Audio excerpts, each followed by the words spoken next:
Hello everyone, welcome back to my channel. Today's video is Whips and Myths number 2, where I retell Greek mythology while working on a current WIP, which is work in progress. If you have not seen number 1 about the creation, I will leave that link down below for you. I will also be putting these videos in a playlist as each one comes out, so you can find them all together. And that way you don't have to go shuffling through all my videos to find them. Also, any resources I used will be linked down below as well. Before we get started, I just want to put out a quick disclaimer that these stories are more adult. It may seem like it's common knowledge, but I want to state that times back then are different from times now, and the actions taken in these stories reflect what was accepted as normal at one point in time. So I'd like to make you aware of possible trigger warnings in case you are sensitive to certain subjects. Last but not least, I'm still trying my best with these pronunciations, so please don't skewer me for it. Today's WIP is a diamond painting, and it's still the same one I was working on last time, but here are the details again in case you're interested. This one is called Harry Stained Glass by Diamond Dots. It's a 20 by 28 inch size picture, and it's got 10 colors with 1 AB.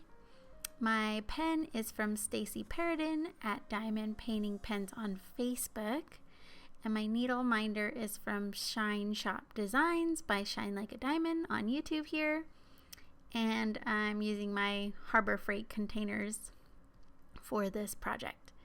So now that all of that is out of the way, let's go ahead and get into our story time for the day.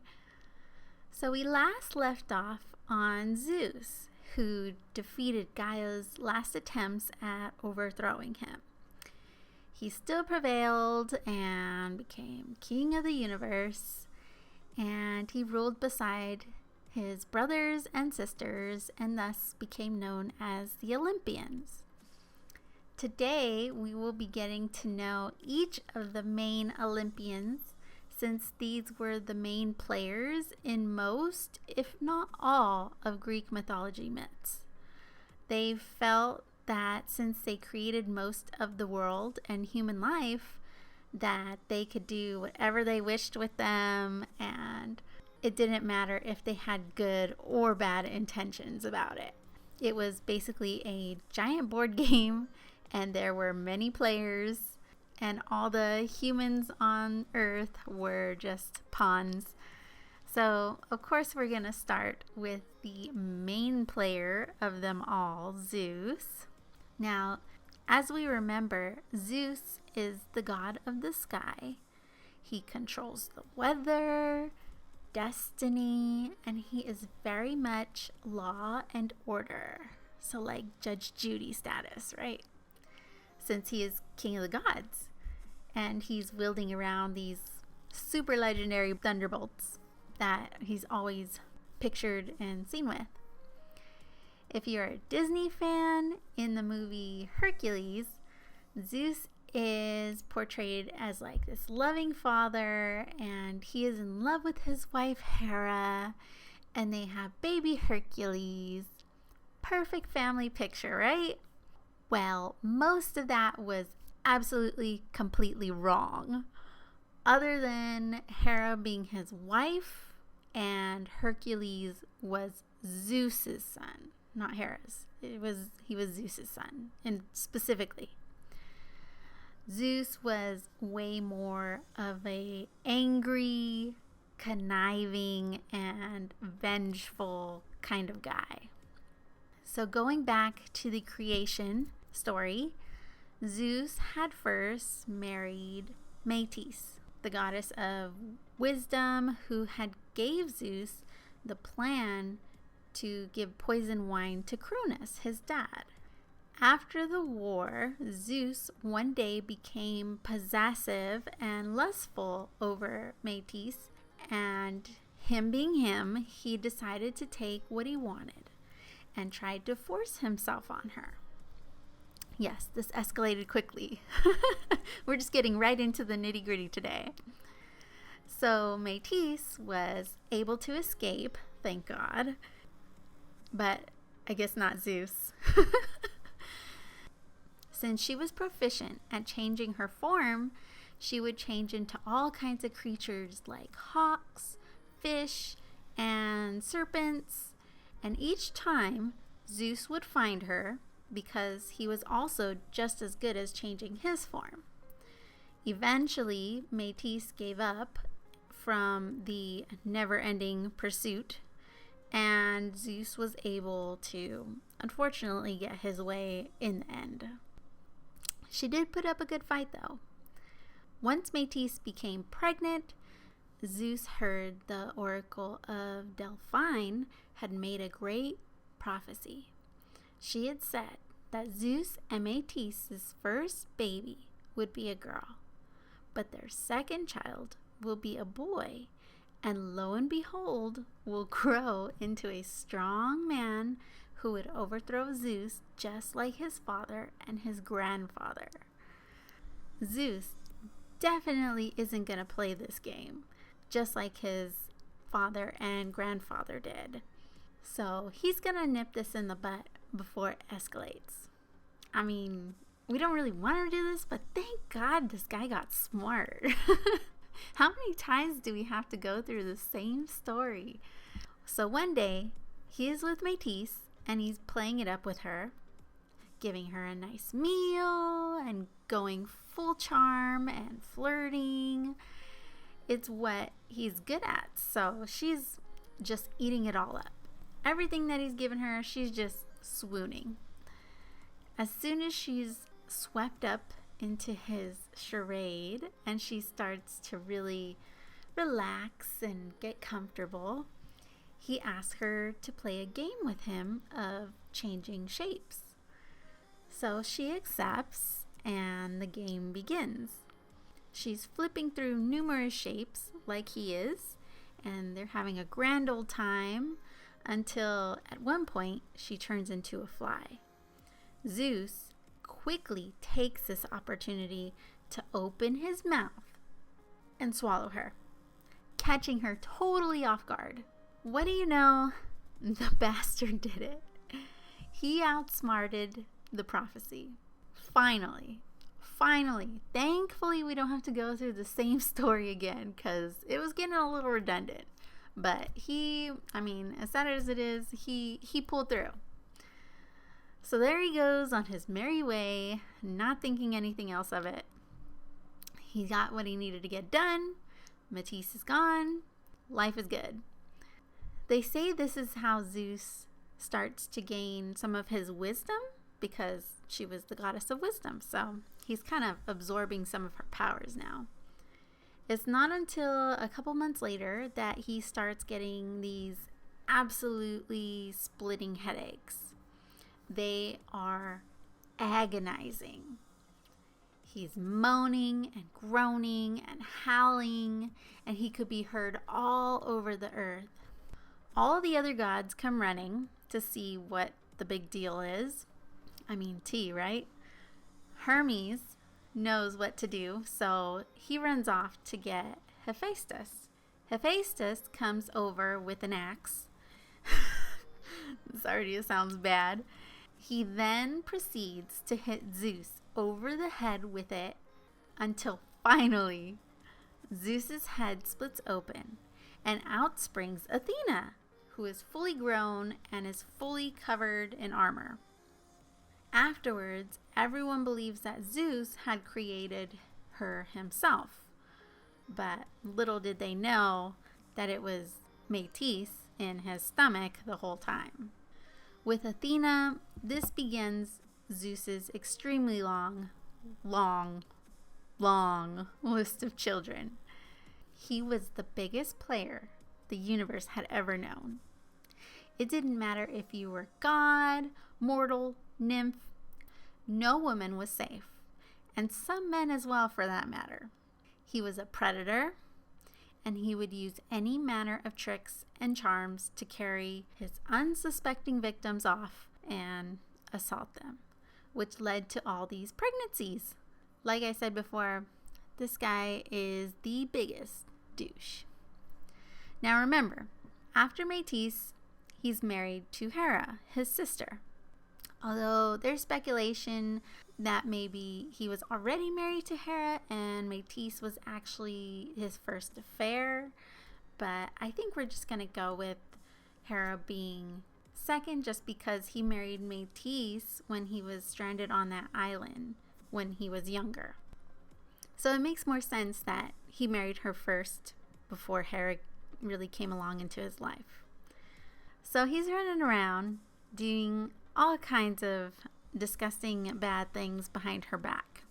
She knows because everybody knows, and if she finds the women that he's been with, she will punish or kill the women or the children that he's fathered if she could. But we'll get into her story in just a second. First, for a really fun fact, Zeus has also been referred to as Jupiter. So, NASA thought that they would be cute and name all of the moons around Jupiter after some of Zeus's lovers. I mean, lovers, victims, I say no more. They sent a spacecraft named Juno, which is another name for Hera, to orbit around Jupiter. So basically, NASA is throwing shade by saying that they sent Zeus's wife to watch over him and all the women that he had affairs with. You gotta love those NASA nerds, I swear. They really do know how to have a good time. Well, speaking of Hera, let's move right along into her story. Hera was Zeus's sister, as I said before, but also his wife. So this made her Queen of the Gods. She was the goddess of marriage, women, and fertility. Most stories that are told about her are about all the women that Zeus cheated on her with, which is kind of sad that she's defined by her husband, but either that or they are about the children that Zeus fathered with these women and how she's trying to get her revenge on them as well. It didn't even matter if the women were willing or unwilling by being tricked and manipulated into being his lover. Hera hated them all the same, and she punished each and every one. If they happened to get pregnant and have Zeus's children, she would equally take out her anger on the children too. It's said that she rarely took it out and tried to punish Zeus because most likely it was just too hard to punish the king of the gods when it was so much easier to punish a mortal woman or a mortal child. Although knowing that these gods had many flaws in their character, she could have just had a hate the game, not the player sort of mindset and just blamed the women for Zeus wanting them. Zeus and Hera did actually have 3 children between them. They had Ares, the god of war, and he was the only child that was an Olympian. There was Hebe, the goddess of youth, who eventually goes on to marry Hercules. And last was Eileithyia, the goddess of childbirth. Hera did have another child that she made all on her own, without any help from Zeus or any man at all for that matter. She got to a point that she was so mad at him for one, always cheating on her, and that these women kept getting pregnant every time he did, and for two, that Zeus had birthed Athena on his own. Little did she know that Métis was actually behind that. But Hera impregnated herself and had Hephaestus so that she could have a child that was all of her own. One story that is particularly told about her is the one about Ixion. Ixion was a man who was so infatuated with Hera that he believed himself to be in love with her. Basically, he was a creepy stalker and was determined to find Hera and sleep with her whether she wanted to or not. So obviously, he's bad news. One day, he was actually able to find her, and he did attempt to assault her.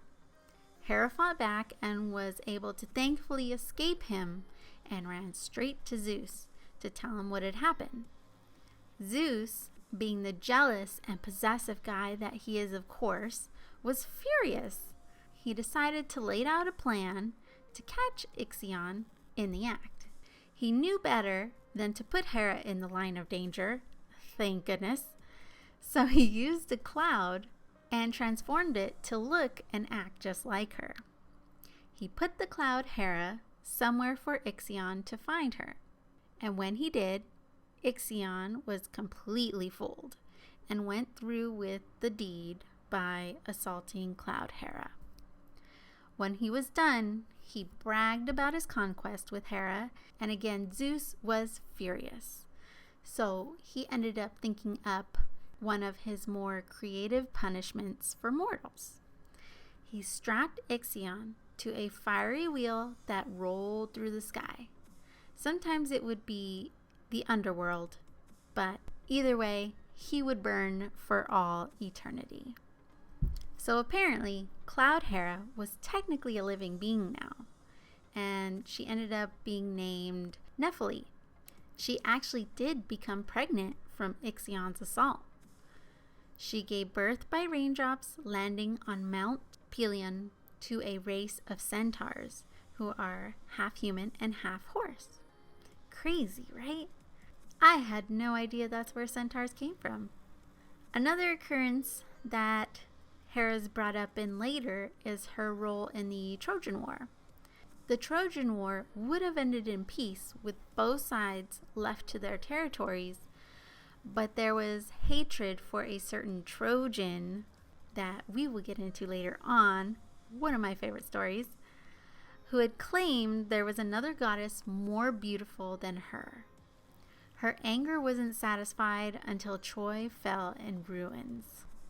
There was one important story, though, about the quest of the Golden Fleece, where Hera was the protector of heroes, and she is what inspired heroic deeds. But that was the only story that showed her in a better light than her constant jealous tirades. She was still worshipped in every home because married women turned to her when they needed her help. She was the goddess of marriage, after all. Going down the list, I think our next most important Olympian would be Poseidon. Most know him as the god that rules over the sea with his golden trident. Ancient Greeks said that the waves of the ocean looked like galloping horses, and that's what he ruled over. He was given the name epithet, which means earth shaker, because he was considered responsible for earthquakes. He had an amazing palace under the sea, but he was often lurking around Olympus. He's often shown and depicted riding a chariot, and it's being pulled by a hippocamp, which is described as half horse and half fish. Poseidon was married to a nymph named Amphitrite, who was the granddaughter of the Titan Ocean. She originally didn't want to be with him, so she ran away and hid in the Atlas Mountains. Poseidon sent Delphinus to help him win her back. Delphinus was an amazing sweet talker and convinced her to come back and become a faithful wife. Poseidon was so happy with Delphinus that he awarded him by adding his image to the stars and is known as the constellation Dolphin. Poseidon and Amphitrite had a lot of children together. One of the most popular of these children was named Triton. Yes, just like King Triton from The Little Mermaid, But the image of Triton depicted in the movie is not what he really was, since King Triton in the movie was made to be more like Poseidon. Unlike how the Little Mermaid Triton was loving and nice, Poseidon is not a nice guy. He was violent and impulsive and was usually always giving out punishments. He was also similar to his brother Zeus in that he usually took advantage of nymphs and women often. He's usually second after Zeus as far as power goes, and Poseidon is said to share quite a bit of the same characteristics as Zeus, from his looks to his personality, which led to Poseidon not being able to stand Zeus because he's looking in a mirror, essentially. He did try to overthrow Zeus himself with help from Hera and Athena at one point, but Zeus also fought back with help of his own and was just way too strong. In early Greece, city-states would hold competitions for which god they would choose to be the city's guardian, and they would name the city after them. Poseidon loved to take part in these competitions. On one occasion, both Poseidon and the goddess Athena entered into the same city's competition. The challenge was to give the city a gift, and the people would pick a winner by choosing their favorite gift. So they got a win-win. On top of Acropolis Hill, which was the city center of this city-state, Poseidon struck the ground on this hill with his trident, and a geyser erupted. This was the gift of a constant water supply, which the city could definitely easily use to help thrive on. Then he struck a rock with the same trident, and out sprang the first horse, named Skyphios. When it was Athena's turn, she grew an olive tree, and she said to the people that it would give them wood and also fruit that could be eaten, as well as give them oil. In the end, the people chose Athena as the winner, and the city was thus named Athens after her. This also led to how the olive branch is the universal symbol of peace. There was another city called Troezen, where he once again fought Athena, but in that challenge, the people chose both of them to protect them. He once fought Hera, but Hera won that city, and it was named Argos. In another, he fought Helios, where he had actually won for the city of Corinth. Poseidon, with the help of Apollo, are said to have built the walls around the famous Troy. When they were finished, the king supposedly didn't thank him enough for it, so Poseidon sent a sea monster to destroy the wall. Hercules was the one later to defeat this monster and save the city. Now this next Olympian is by far my favorite of them all. Hades is the god of the underworld, the dead, and wealth.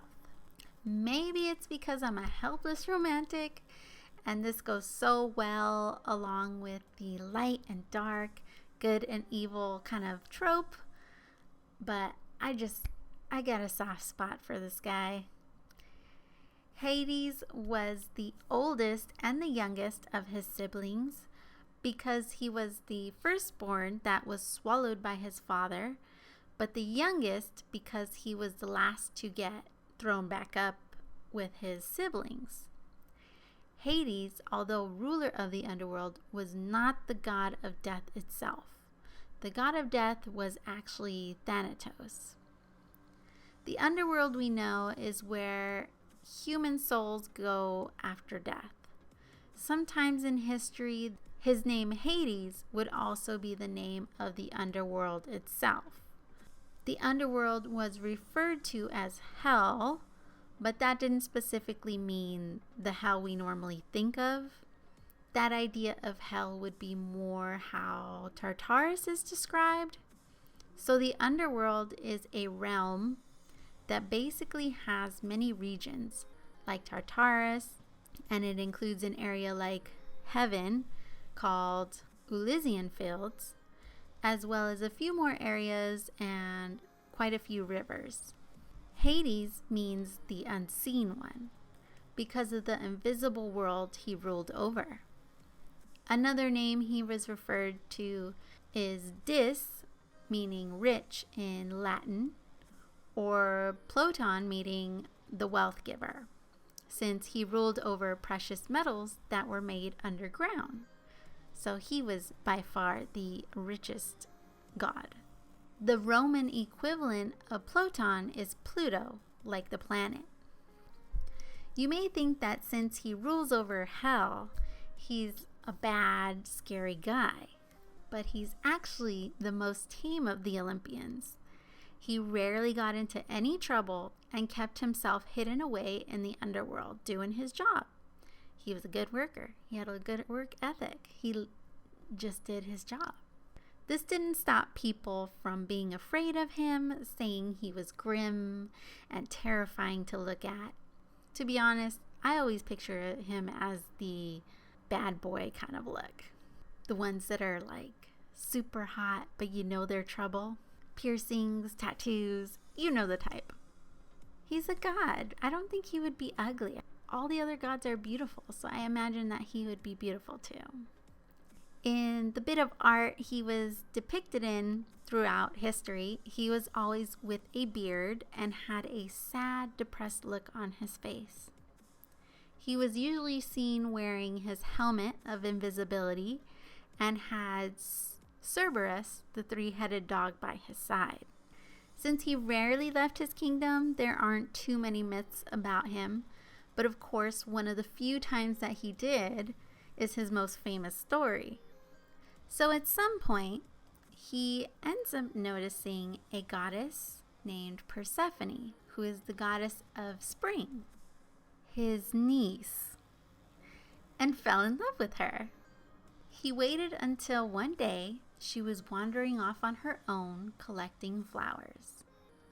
He cranked open the earth and rode up on his black chariot pulled by black horses and snatched her up, taking her away to the underworld. Persephone's mother, Demeter, was devastated and searched for her. Hecate, who was Persephone's best friend, saw what had happened and told Demeter the whole thing. Demeter goes to Zeus and demands him to help her get Persephone back. But turns out, Zeus is the one who gave Hades permission to take her. Demeter, angry as she was, wandered the earth searching for Persephone. And since she was the goddess of agriculture, everything was dying. The crops were all dying out and nothing would grow on the land. Zeus was now crapping his pants because this was a bad situation that he allowed to happen and had to rectify it. So he tells Demeter that he'll fix it, and he sends Hermes, the messenger god, to Hades to demand he release Persephone. It was too late though. Hades had already given Persephone a few pomegranate seeds to eat, and since she ate food from the underworld, she became bound to it. In the end, they made a deal that for half the time, Persephone would return to Earth, and half the time return to Hades in the underworld, thus creating the seasons as we know it for fall and winter, being the time that Demeter would mourn Persephone being gone, and spring and summer when Persephone would return. Hades was said to have loved his wife and was faithful to her, and she in return loved him, or at least respected him back. He may not have gone about this whole situation the right way, but in the end it worked out for all the parties involved. With the stance that he had in the universe, it was easy to make him seem like the villain, but I think we all know that Zeus is way more dangerous. Seriously, if his only flaw was that he kidnapped the woman he was in love with, so that he could be with her, then I'm not going to hold it against him. Athena, if you remember, was the daughter of Metis and Zeus. Metis was pregnant with her when Zeus swallowed her whole.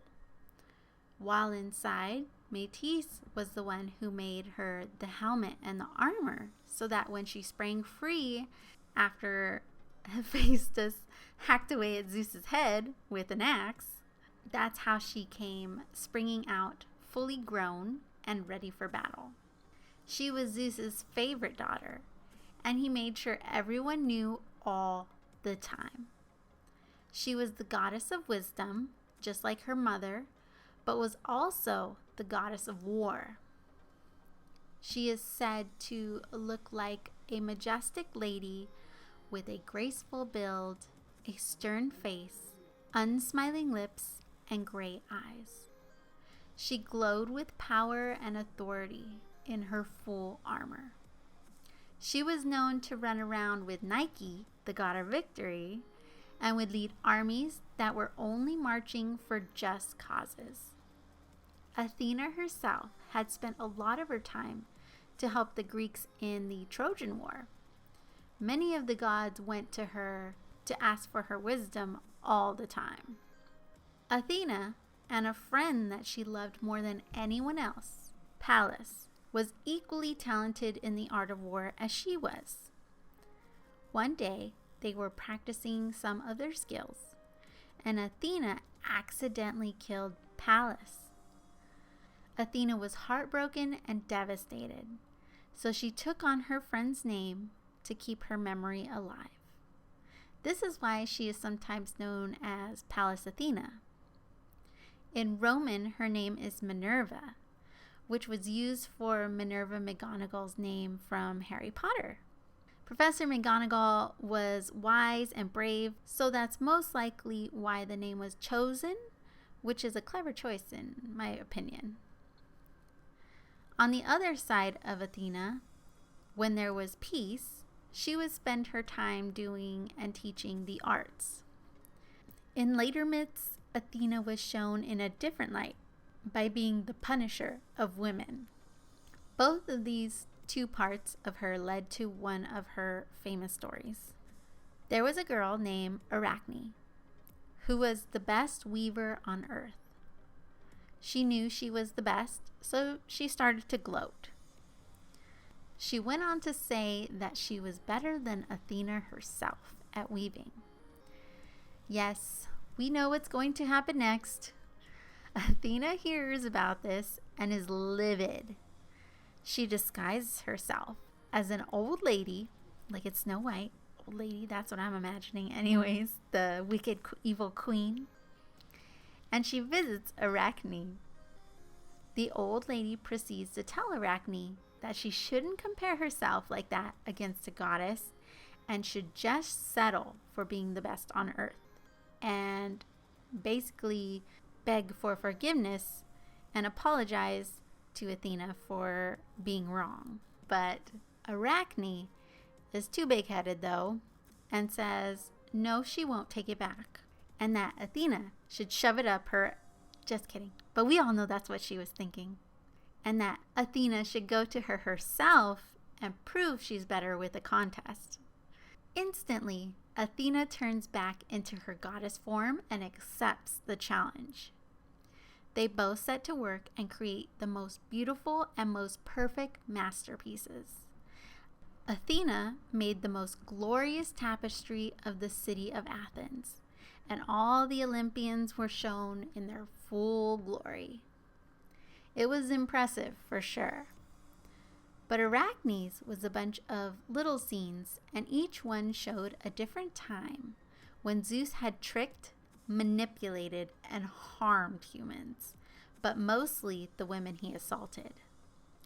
Athena saw this, and she was furious. Fully red, smoke coming out the ears, furious. She was her father's favorite daughter, so she would not stand for this mortal to shame him or the gods. She went into a giant rage and started tearing things apart, and all the little tapestries were just shredded, gone. She took all of Arachne's tools, broke them all, threw them back in her face, so Arachne had nothing left.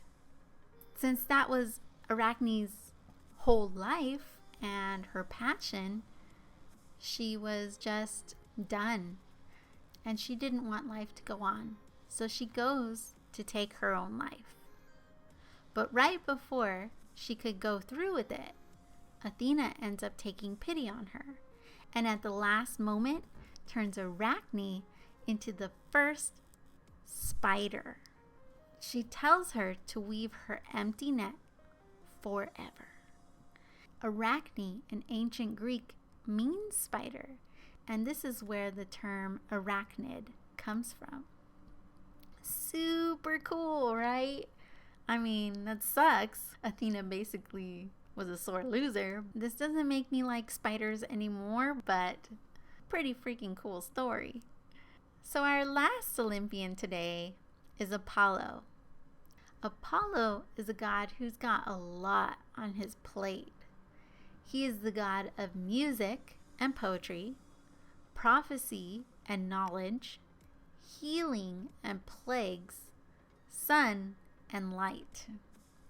Apollo's parents are Zeus and the Titan Leto. Leto is one of Zeus's conquests and one who was also caught in Hera's wrath at being one. As we know, since Leto had been one of Zeus's victims, she also became pregnant. So Hera sent a dragon named Python after Leto and told her she could not give birth anywhere on solid ground. Leto was turned away anywhere she went until she got to Delos. She gave birth to Apollo's twin sister Artemis first by balancing on an olive branch. Right. Before Artemis was able to help her birth Apollo. They were fed on nectar and ambrosia, the food and drink of the gods, and within 4 days, Apollo grew strong and wanted to take his revenge on the creature Python. When he found the creature, he shot it with his arrows, but it escaped to Gaia's ancient sanctuary in Delphi. Apollo was so mad, he didn't care. So he pursued Python, killed him, and smeared his blood all over the sanctuary. Zeus ordered Apollo to cleanse himself, so he used the sanctuary and claimed it as his own, creating the Oracle of Delphi. Both Delos and Delphi became sacred sites where humans would go to worship Zeus, Leto, Artemis, and Apollo.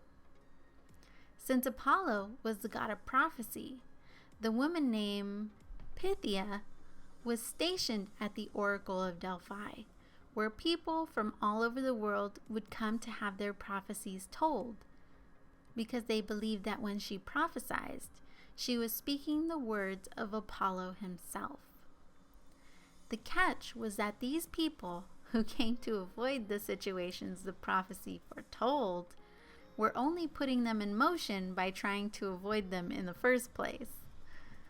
Hermes was born, and that very same day killed a tortoise and scooped out the flesh in the shell.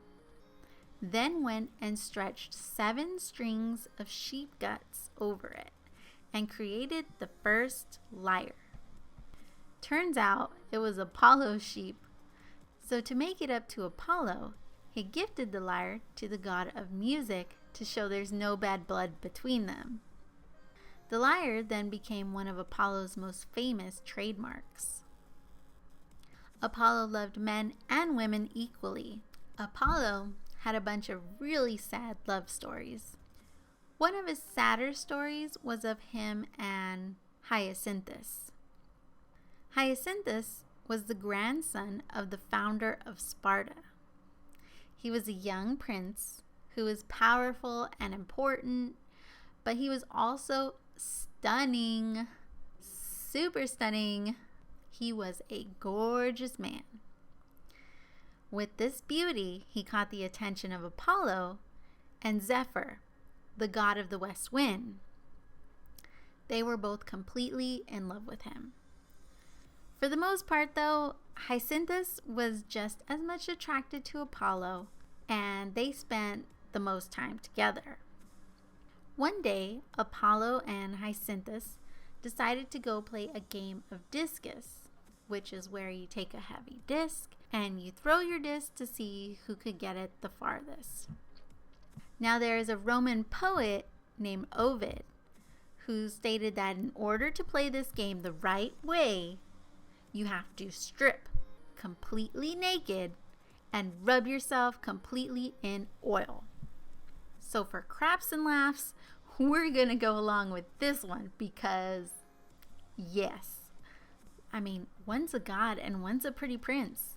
How can we say no? So they start playing this game, and it's getting really competitive. Apollo takes his turn and does a super impressive throw because, well, he's a god. Hyacinthus, wanting to show off and impress Apollo right back, runs off after it to try and catch it, to show him that he's just as strong and muscly too. Zephyr sees them both playing this very scandalous game together and gets like peanut butter and jealous. He knows Apollo is stronger than him, so he decides to try and just spoil their fun any way he can. He uses his power of the west wind to blow the disc off course, but by mere bad luck, the disc heads straight for Hyacinthus and knocks right into his head, killing him on the spot. Apollo rushes over and tries his best to save him, but it's just way too late. All the blood spills into the grass below Hyacinthus, and Hyacinthus' life drains away. From it, Apollo turns the blood into deep purple flowers, and on the petals, he inscribes the words I, which is the sound of grief as he cries. Oh, that was a good one. That was a really good story. I've never heard that one before, and it's definitely one of my favorites. I really didn't mean to leave this off on a sad note today, but it's just so fascinating to see how ancient Greeks believed hyacinth flowers came to be. So what can we take away from this episode today? In the matters of Hera and Zephyr, haters only hate the people they can't be and the things they can't have. With Arachne, being humble is felt, not something you should show off. In my next Whips and Myths, I will be continuing with the other half of the Olympians. I hope you enjoyed this episode. It had quite a few of my favorites in this one. If you enjoyed this video, go ahead and like if you like to like, and subscribe if you have not already. Make sure you hit the bell so that you get notified when my videos go live, especially if you're waiting for these to pop up. But I hope to see you guys all in the next one. Thanks for watching. Bye!